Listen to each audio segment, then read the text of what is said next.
Hey guys, hopefully it's not too loud, probably won't be here too long, but I moved to Puerto Rico in 2023 and I'm here to talk about that and everything I learned in 2023 with my trading and life. So I'm gonna go back home because it's probably very hard to hear me right now, but yeah, let's go. Alright guys, I made it home. So yeah, a little bit about the move real quick. Moved to PR probably October time, and I'm here with a roommate. He's also a trader friend of mine. We talked like a year and a half prior. We've been talking all the time on Discord, just discussing our trading.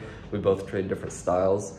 So it's been really cool to just chat about our trading while we're here in person. It's awesome to trade with another person. He's not here right now. He's back at home for the holidays, but I just got here from the holidays and I'm super excited to kick off 2024 just with a new routine and a huge focus, and I'll just detail that later.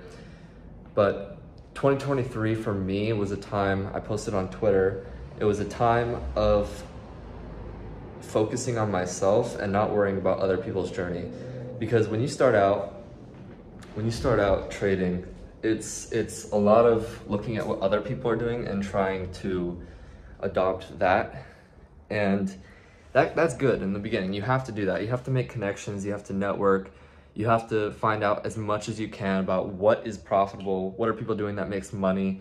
But after a certain point, like I've said in some other videos, once you get to like 6, 12, well, I would say the first 6 months, you're learning the basics.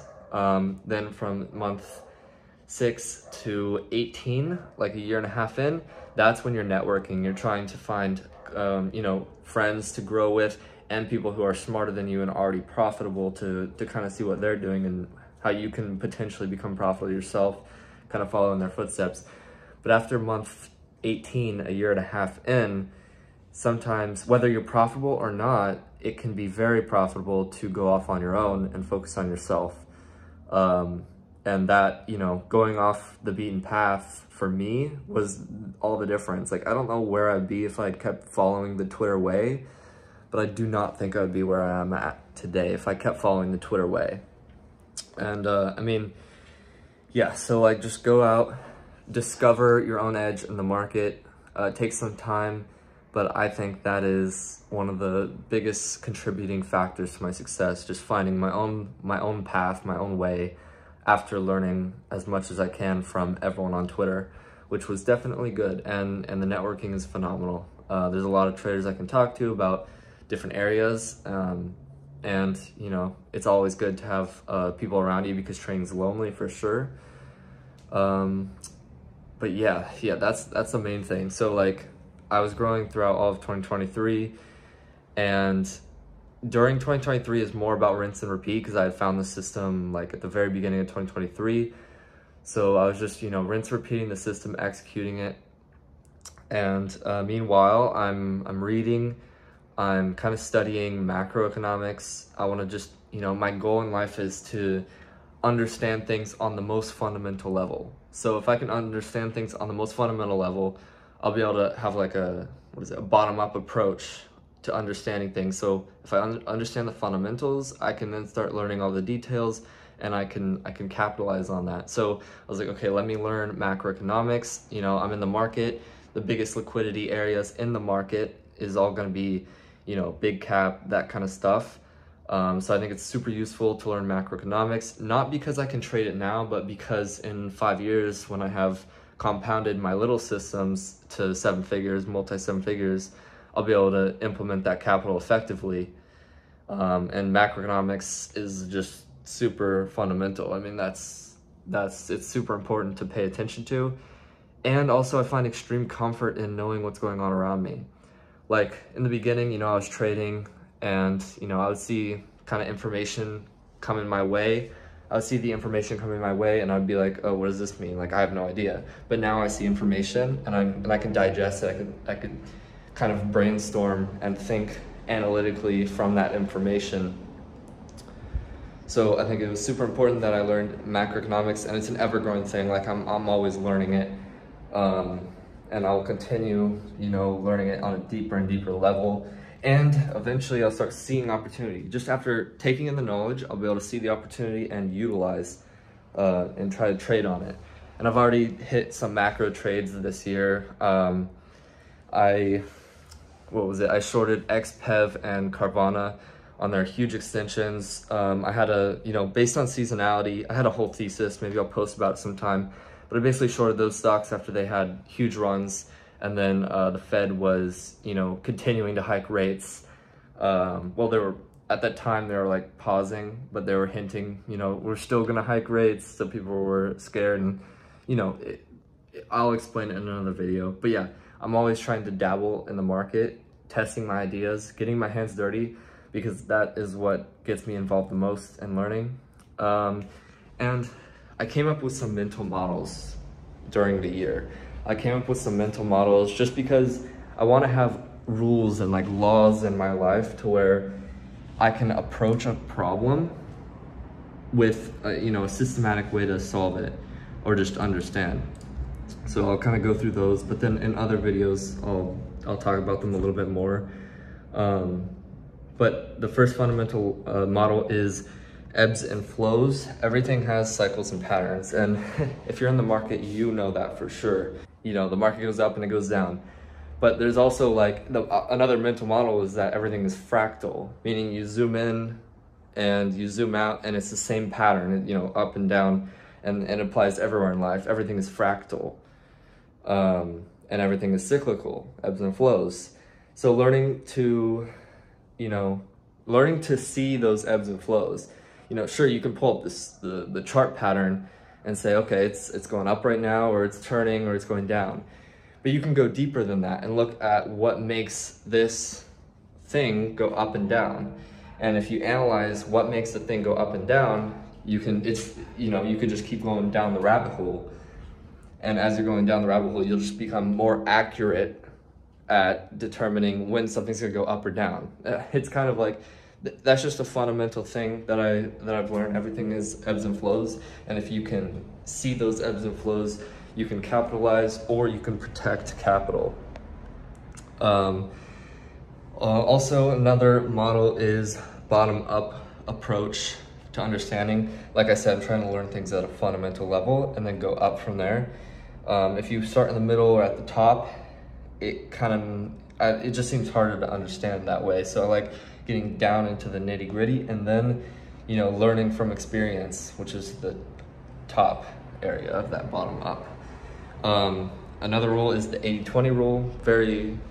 Everyone understands this rule. It's that, well, a lot of people understand this rule.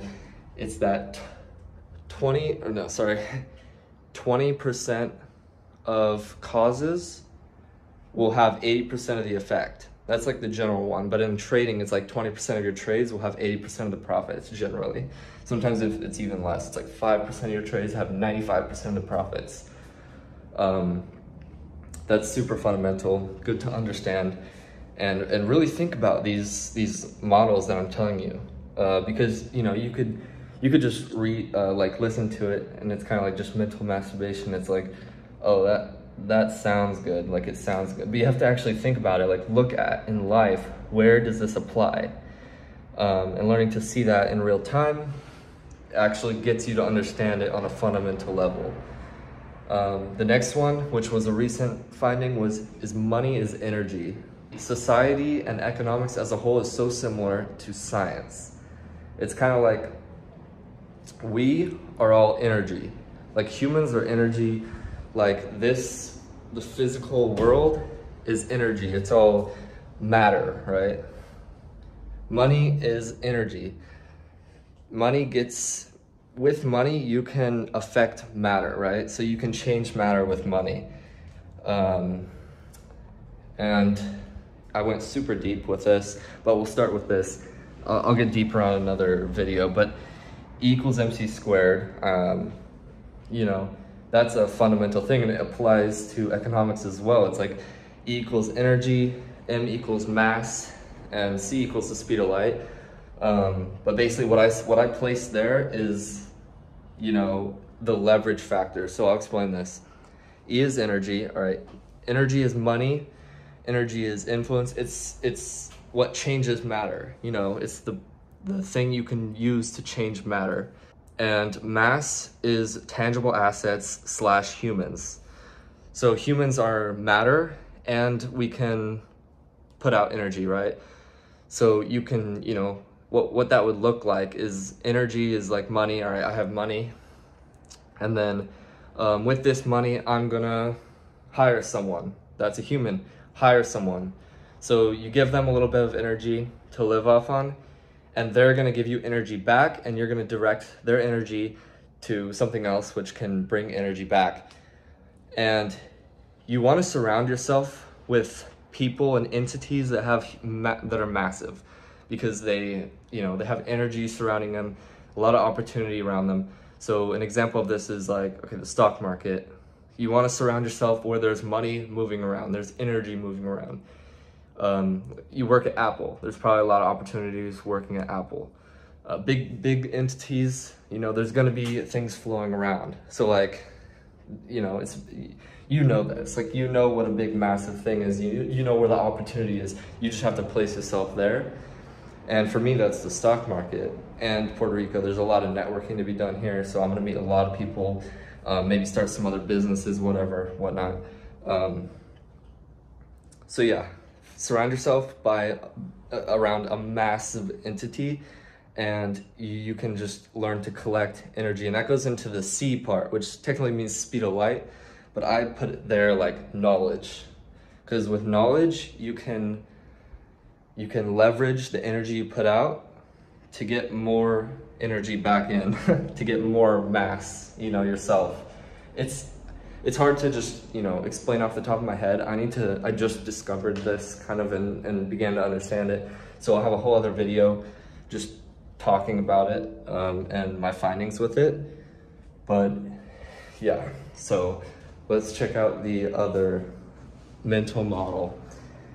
Okay, the improvement model, which is just how I improve things generally on a bottom level, you know, bottom up level, fundamental level.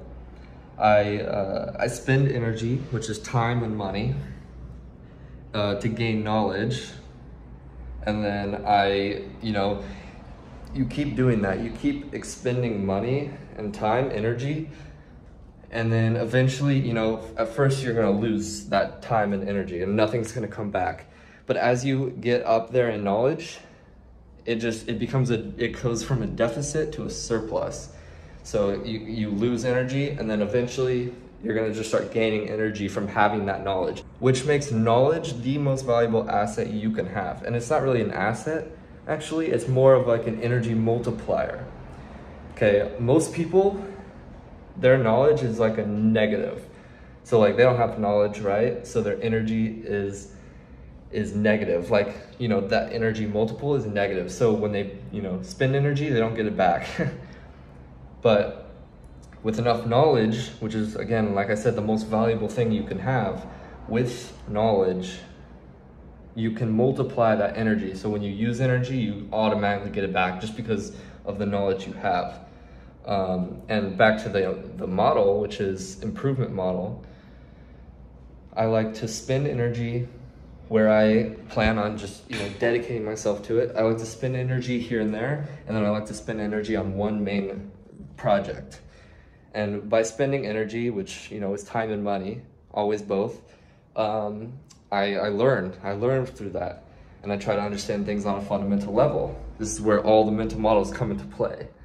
So I'm you know, spending time and money, learning, and I think eventually, I mean, I'm already, you know, I'm consistent with a couple of things right now, and that is bringing me, you know, I have stock market expertise, well, yeah, I'm an expert at it because I make money. I've made money throughout all of 2023, and because I spent 2 years prior investing energy, I've been able to bring my knowledge past the negative multiple, and now I'm, you know, when I spend energy in the market, I get money back. All right, and it's not just market as a whole, right? It's like one specific little niche of the market. So like I said, I'm learning macro to you know, try to learn other areas of the market, so that, you know, when I spend energy there, you know, I can get more in return. And it's interesting. The amount at which energy you put in the beginning does not always give you a faster learning curve to get that knowledge to become profitable in whatever you're doing.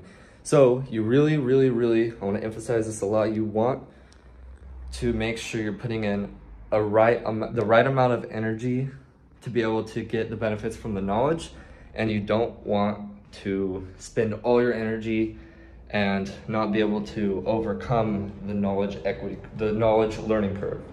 So a lot of people do this with trading. You know, they have a $25,000 account and they, you know, go all in. They learn one true lesson, which is don't go all in.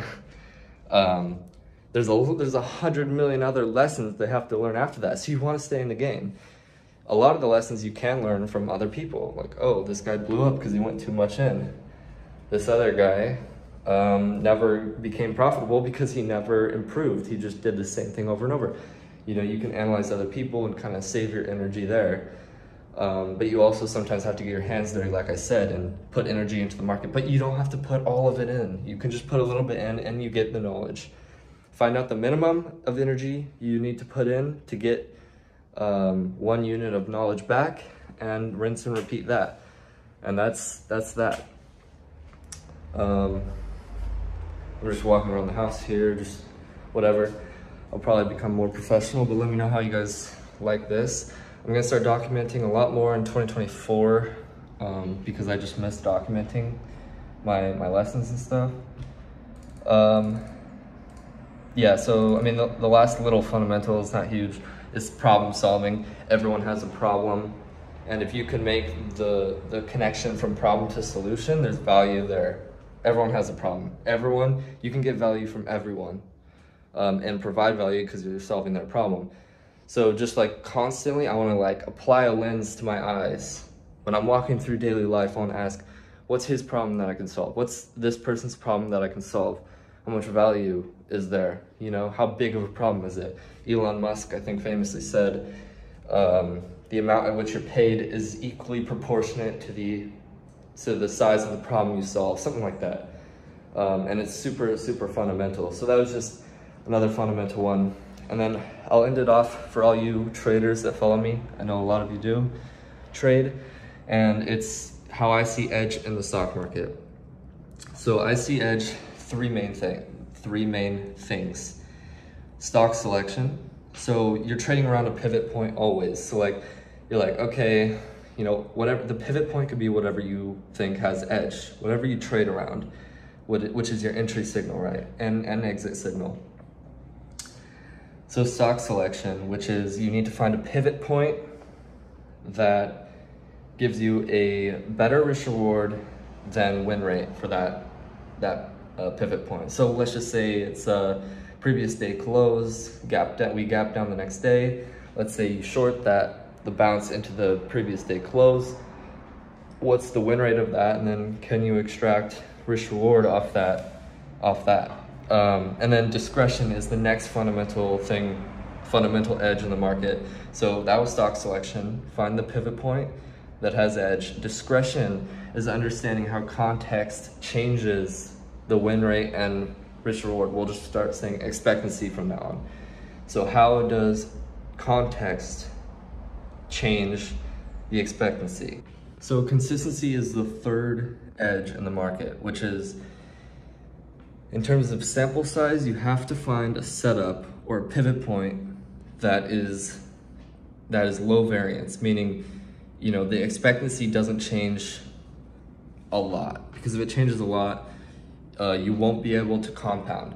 My method of compounding is what I see as, you know, really huge, starting with a small amount and using a percentage and compounding from that principle. So like, that can be in different forms, but let's say I apply $1,000 risk of ruin. Look that phrase up, risk of ruin, if you haven't heard it.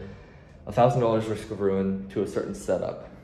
If the setup works and is consistent, and you know, when the sample is, consistency means when the sample is there, my expectancy is this, and you know, on a 5 sample moving average, the expectancy is going to be what the overall expectancy is. So let me word that a little bit better. If you look at a system on 100 samples, and let's say the expectancy, let's say in terms of dollars per share average win, it's $1 per share average win. But then if you look at a 5 moving average of the sample, so 5 moving average samples, expectancy, if the expectancy sometimes is 0 or negative $0.5 a share on a 5 moving average, on a 5 sample moving average, sample being 1 trade, then, you know, the variance is really high. And if the variance is high, it's going to be harder to compound. But, you know, that could be overcomplicating it. Just apply a little bit of risk. I do like $1,000 risk on one given setup. I do 3% of that $1,000 risk per trade, depending on the trade's characteristics and drawdown metrics. And then if the system works, it's going to compound extremely fast, 1,000 to 10,000 to 100,000, depending on how consistent it is. And that's how I see a lot of things in life, like as well as energy. You know, maybe I want to get into real estate. I want to apply as minimal amount of energy as I can to get 1 unit of knowledge back. So that's the same thing. I want to apply $1,000 risk and get an exponential amount back if it works. And that's how I find edge in the market. And of course, I'm just jumbling it all into this video all at once. But that is what I've learned in 2023, and I've learned a lot more, and I've journaled it all. And I'm just gonna talk in my future videos, and I'm gonna dive in on specific topics that I've talked about here. Let me know if you have any video recommendations down below and Twitter recommendations. Yeah, here's the setup. Should be getting a standing desk soon. And in terms of PR, I'm loving it. There's a lot of people to meet here. A lot of like-minded people in crypto and in the stock market and in business. A lot of business people out here. And I live in the city for the first time in San Juan, and I like it. I like it. Everything's pretty close. The gym is very nice. And yeah, it's a blast. So if you guys are ever out here, let me know. Twitter DMs, and maybe we can meet up. But yeah, stay tuned for more. 2024 is going to be a focused year. I'll talk about my new routine on a new video. But yeah, if you have any recommendations, let me know. Peace out.